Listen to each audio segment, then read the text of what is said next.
Sementara itu, Hakim juga menyatakan Putri Chandrawati bukan sebagai korban pelecehan seksual. Menurut Hakim, istri Sambo itu telah berbohong sejak awal diperiksa oleh penyidik kepolisian hingga di persidangan karena mengaku menjadi korban pelecehan seksual dari Brigadir Yosua Huta Barat.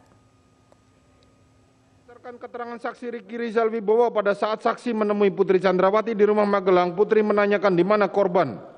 Dan begitu saksi bertemu korban, langsung saksi ajak naik ke lantai 2 dan saksi hadapkan ke hadapan Putri Chandrawati.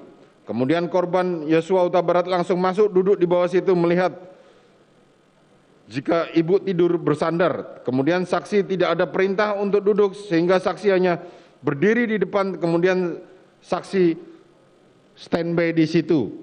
Hingga beberapa lama kemudian saksi turun bersama korban Nofriansah Yosua Huta Barat.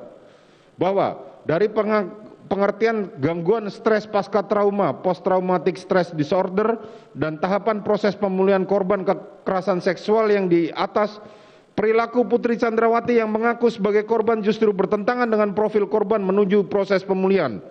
Tindakan Putri Chandrawati memanggil dan menemui almarhum Nofriansah Yosua Huta Barat di kamarnya adalah terlalu cepat untuk seorang korban kekerasan seksual terhadap pelaku kekerasan seksual tersebut.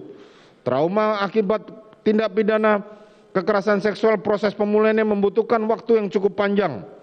Tidak bisa sekejap mata.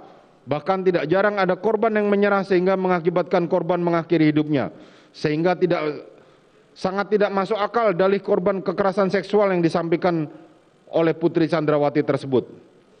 3. Berdasarkan keterangan ahli Aji Febrianto Arosyed yang berpendapat bahwa pada pokoknya pada saat pemeriksaan poligraf Putri Chandrawati menyampaikan berkenan diperiksa dan ahli menyodorkan surat persetujuan. Kemudian Putri Chandrawati menyetujui surat persetujuan tersebut dan setelah dilakukan pemeriksaan diperoleh hasil minus 25, teridentifikasi minus, terindikasi berbohong terhadap pertanyaan yang diajukan kepadanya.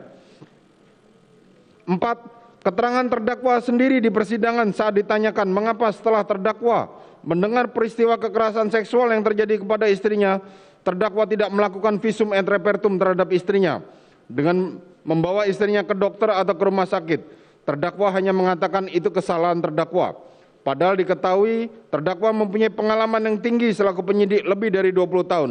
Sehingga tidak adanya bukti rekam medis yang didapatkan jika dalil kekerasan seksual yang dialami